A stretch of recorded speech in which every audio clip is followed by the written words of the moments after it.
Le soir Tard Show. Le soir Tard Show. Le soir Tard Show. Allez, on y retourne. Les bras cassés sont aux commandes du 19h-21h sur TSO Radio. Qu'est-ce que tu voulais dire, président? Non, lui, c'est plus les bras qui sont cassés, c'est carrément les corps qui sont cassés là. On verra les chiffres plus tard du corps. Les oreilles, elles en peuvent plus. Nous sommes toujours en compagnie. Vince, il est chevillé tranquille avec son casque. Ah, mais on reconnaît en lui le DJ, hein, parce qu'il est DJ, Vince aussi. Il est multicasquette, cet homme-là, il fait tout n'importe quoi. Il met ses mains partout, il est dans tout.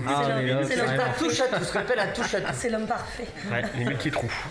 Ouais, l'homme parfait. Il n'y a que sexuellement, on sait pas comment il s'y prend. Ouais, alors Vince. Secret, pour l'instant, c'est un secret. On sait qui met des points déjà. Il a les doigts qui sont faits pour ça.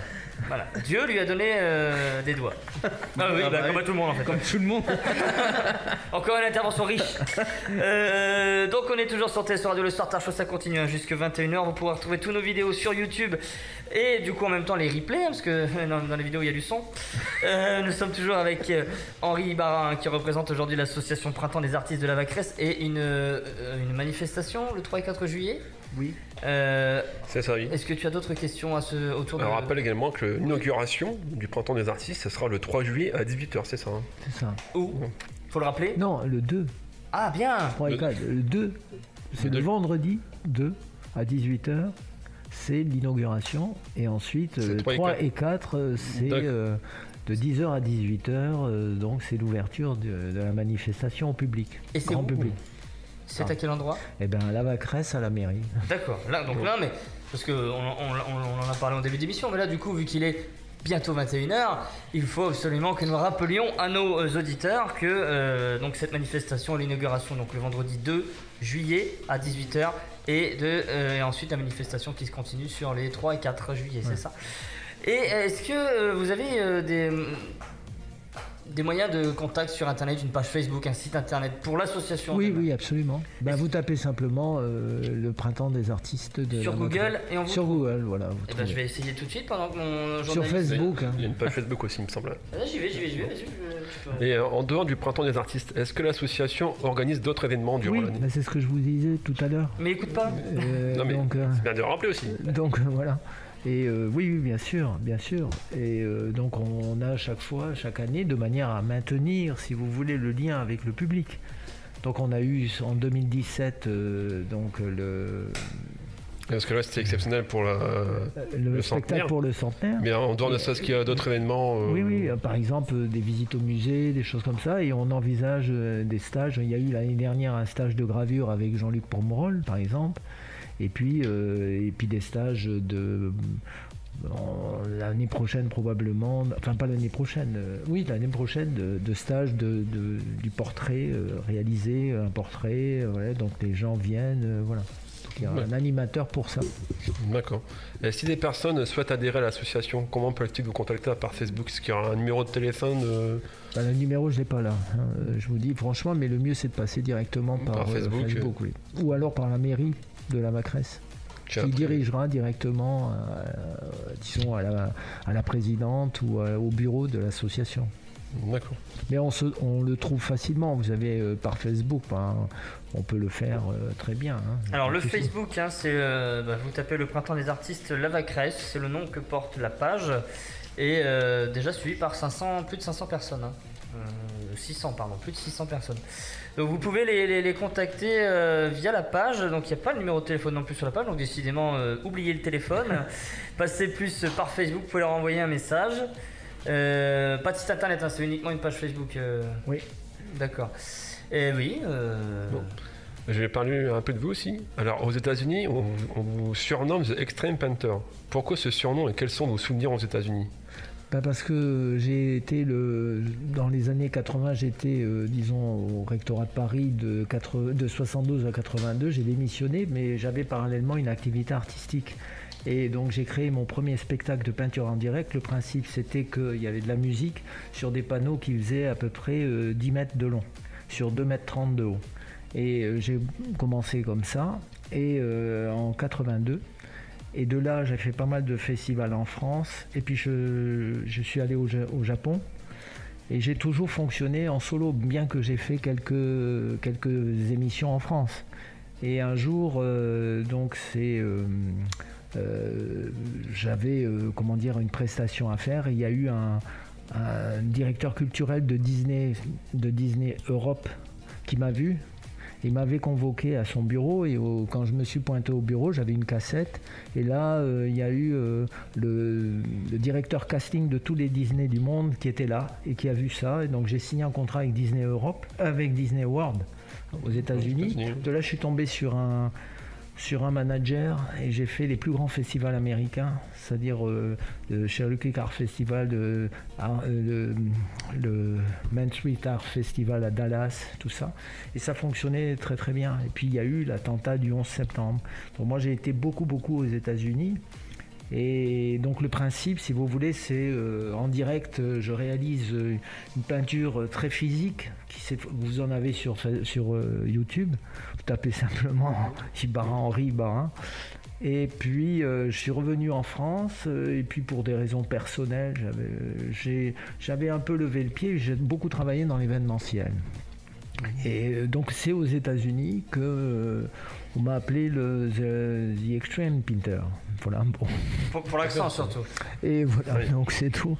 Et donc à partir de là, quand j'en avais un peu assez de faire ce genre de prestations, j'en fais encore, hein, mais bon, moi, parce que j'ai pris la décision de plus travailler mon travail d'atelier, et donc ça marche très très bien, puisque il y a des gens qui viennent de Paris, qui viennent de Belgique, qui viennent, et donc je vends aussi par internet. Et c'est comme je dis, il ne faut pas se désespérer, il faut compter sur soi-même, c'est très important. Et ne pas attendre qu'une galerie vienne vous chercher, ne pas attendre qu'un tiers vienne vous chercher. Il faut avoir confiance en soi et à ce moment-là, vous rencontrez les êtres qui vont être utiles à votre progression. Parce que ce qui est important, c'est de progresser, si vous voulez. Et moi, si vous voulez, dans ce petit village, connaissant bien le milieu artistique, je dirais, parisien, et ce monde un petit peu d'art contemporain qui s'est complètement déconnecté de ce qu'est vraiment l'art populaire, si vous voulez. Moi, je vais vers justement, c'est un grand plaisir que d'aller essayer de découvrir et même de nourrir spirituellement par une forme de recherche de la beauté. C'est ça, et quand vous regardez autour de vous, qu'est-ce que c'est laid. Le monde devient de plus en plus laid. L'homme le maltraite. Et on maltraite nos corps sans s'en rendre compte, même si on vous dit il faut s'améliorer, tout ça. Mais non, c'est de l'intérieur. C'est très important, ça. Et je vois aujourd'hui combien il y a un désarroi autour. Alors que c'est un petit peu peut-être impudique, mais je vous raconterai. Moi, je suis venu du noir absolu. J'ai vécu des choses terribles dans ma vie. Et ce qui m'a motivé, c'est une rage intérieure pour me sortir. Et par soi-même, avoir confiance en soi. Et je suis désespéré de voir combien de personnes sont par rapport à cette crise qu'il y a actuellement, crise sanitaire et tout ça, sont complètement écrasées. Mais c'est affreux. C'est quelque chose qu'est-ce que ça va donner auprès des enfants, parce que les parents vont transmettre à leurs parents leur désarroi, à leurs enfants leur désarroi. Vous voyez ce que je veux dire? Et donc l'art, quand il est bien compris, c'est pas simplement une sélection des meilleurs artistes ou ceux qu'on va vendre parce qu'ils vont être chers et tout ça. C'est pas ça. C'est quelque chose, c'est une forme de gratuité. C'est-à-dire on a en soi une énergie positive qu'il faut transmettre. Et cette énergie-là, elle va vous grandir. Vous voyez, il ne faut pas être accablé. De toute façon, vous savez, la vie, tu laisses passer, ça passe, et puis on trépasse. À tout moment, vous pouvez mourir d'un moment à l'autre. Rien que ça, si vous pensez à chaque jour, si vous pensez chaque jour à votre trépas, vous avez une énergie qui vient, quoi. Voyez. Il faut focaliser alors sur donc par exemple, voyez, donc. Si on focalise sur la mort, Elle n'arrivera pas. C'est-à-dire il faut pas avoir peur de la mort, il faut la craindre. Plus vous avez peur de la mort, plus vous créez autour de vous un monde mortifère. C'est-à-dire aujourd'hui, les gens ont peur de la mort. Pourquoi ils ont peur de la mort? Parce qu'on leur a dit, ils n'ont pas d'espoir. Ils se disent, ma finitude, c'est ce corps. Vous voyez? Or, je vais mourir, donc voilà, donc il n'y a plus rien, donc ils paniquent. Et quand vous leur dites, vous avez peur d'un virus, ils vous disent, oui, il y a un virus. Bon, on vous a dit que le virus, vous l'avez vu? Non, vous ne l'avez pas vu. Bon, est-ce que vous croyez aux anges? Ah ben non, ce sont des conneries. Ah ben ce sont des conneries. Mais si ce sont des conneries, pourtant il y a des saints qui ont vu des anges. Ah oui, mais bon, j'ai dit, vous avez des scientifiques qui ont vu le virus. Oui, mais vous l'avez vu, vous. Donc vous n'allez pas paniquer pour quelque chose qui est invisible. Puisque à chaque fois que vous respirez, ça ne veut pas dire qu'il ne faut pas prendre des mesures pour se protéger, ou des choses comme ça. Mais il faut avoir une forme de confiance. Mais si vous avez peur, vous ne pouvez plus rien faire, puisque vos défenses immunitaires vont tomber.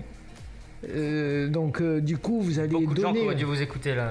Mais voyez ce que je veux dire. Or bien sûr, on peut mourir, prenez la bagnole ou n'importe, mais là c'est devenu terrible parce que moi ce qui me fait, c'est pas que je mets en doute la réalité des choses, mais ce qui me fait de la peine, c'est de voir des êtres qui se ratatinent, qui sont totalement à la merci du moindre fétu de paille qui passera, quoi. Et donc cette exagération, c'est-à-dire ce martèlement constant tous les jours, finit par écraser les gens. Ouais. Alors que dans ma vie, mon père et mon frère, on s'est retrouvés, le 15 du mois, il n'y avait plus rien. Parce qu'ils payaient. Oui. Et donc il a fallu, à part des moments, on s'est retrouvé dans des situations extrêmes. Donc il faut s'en sortir. Et ce qui m'a sauvé, ce sont la lecture, lire et ne pas, vous voyez, lire et l'art dans un sens, mais sans être un intello, vous voyez. Je veux pas, mais c'est ça qui est important. Voilà. Bon, sympa, hein. Ça passe ce message aux auditeurs comme ça. Bah oui, c'est ce que je dis, il y a plein de monde qui aurait dû écouter tout ça, enfin qui vont écouter ça, il faut, parce que du coup il y a beaucoup de choses à apprendre. Et l'émission touche à sa fin. Est-ce que vous avez d'autres choses à ajouter? Un mot de la fin pour attirer les spectateurs. C'est-à-dire, j'ai vu au début une sorte d'exaltation, ça allait dans tous les sens, et moi j'étais derrière, je me disais, mais qu'est-ce que je vais devant ces jeunes, je vais faire vraiment, je vais être pas du tout. Le vieux con, quoi. Et donc, là, de me retrouver avec vous, petit à petit, je me rends compte que vous êtes de plus en plus beau. Alors je m'attendais pas à cette phrase. C'est-à-dire que vous êtes encore et c'est quelque chose que je vous envie, vous pouvez pas imaginer. C'est que vous avez cette jeunesse physique qui moi commence à partir, et je vais bientôt partir parce que bon, j'ai 71 ans bientôt, donc je sais que je vais partir. Mais voyez, je me dis que si je suis conscient jusqu'à la fin de ma vie, je suis conscient, je dirais déjà, malgré les épreuves. Et moi, ce que je vous envie, surtout, ne gâchez pas votre jeunesse. C'est ça qui est important, ne la gâchez pas, parce que chaque instant est primordial. Si vous avez des enfants jeunes, préoccupez-vous de vos enfants. Parce que moi, j'ai eu des enfants. Mais j'étais à l'époque, pas forcément toujours présent, comme j'aurais dû le faire. Et tout ça vient après, on se rend compte des erreurs. Et ce qu'il y a, c'est qui est très important, ne jamais rabaisser quelqu'un d'autre, quoi. Ne jamais rabaisser quelqu'un. Entendez ? Ça, c'est le pire qui soit. Parce que j'ai vécu l'humiliation quand j'étais gros et obèse. Et je vous assure que non, ce qui est important, c'est pour ça que mon investissement dans cette manifestation, c'est d'essayer d'apporter une forme d'espérance à travers des œuvres d'art et que les gens voient des choses belles. C'est important. Et vos enfants, quand ils sont petits, faites-leur entendre des beaux poèmes, des choses comme ça. Lisez des beaux textes. En France, la France, elle est riche de textes absolument magnifiques. Rien que les fables de La Fontaine, c'est extraordinaire. Voyez, c'est important parce que c'est ce qu'on a... Vous voyez, quand j'étais gamin, j'ai appris la tirade Orage au désespoir, aux vieillesses ennemies, n'ai-je donc tant vécu que pour cette infamie, et ne suis-je blanchi dans les travaux guerriers que pour voir en un jour flétrir tant de lauriers. Et bien ça, je l'ai appris, j'avais 9 ans. Et ça m'est resté gravé dans ma tête, vous voyez. Donc quand on est petit, jusqu'à 12 ans, il faut apporter le meilleur à l'enfant. Cher ami, voilà. Excusez-moi, je me suis cogné. En tout cas, c'est une très belle conclusion. Et le pire, c'est que j'avais un truc à dire et je l'ai oublié. Ah ouais. Bah écoutez. Ça, c'est en te cognant, c'est parti. Non, mais si, mais bon. Ça reviendra en antenne. Merci beaucoup en tout cas d'être venu. Merci d'avoir partagé tout ce que vous avez partagé. Merci. Parce qu'on a été au-delà de l'association, votre expérience personnelle, etc. C'était. C'est parce qu'on m'a posé, les questions. Bah oui, c'est comme ça qu'on fonctionne. On pose des questions. Enfin, oui, je dis, vous êtes très sympa. Bah vous aussi, et on a beaucoup à apprendre de vous. Merci beaucoup d'être venu, d'avoir passé ces 2 heures avec nous, de nous avoir supportés, parce que c'est pas facile. C'est pas toujours facile, puis on fait des trucs qui n'ont ni queue ni tête, hein, il faut se le dire. On vous retrouverez donc les vidéos avec Henri Ibarra dans quelques instants, hein, sur la chaîne YouTube de TSO Radio. Et à bientôt. À bientôt. À bientôt. Et on rappelle l'inauguration le 2 juillet, vendredi 2 juillet. 18h. Merci les amis. Merci. Eh ben, merci. On se dit pas à demain parce que demain, si on se dit à demain jeudi. On se dit à demain jeudi à 19h. À demain. À demain. TSO Radio, la radio de la Thiérache, Sambre-Loise et au-delà.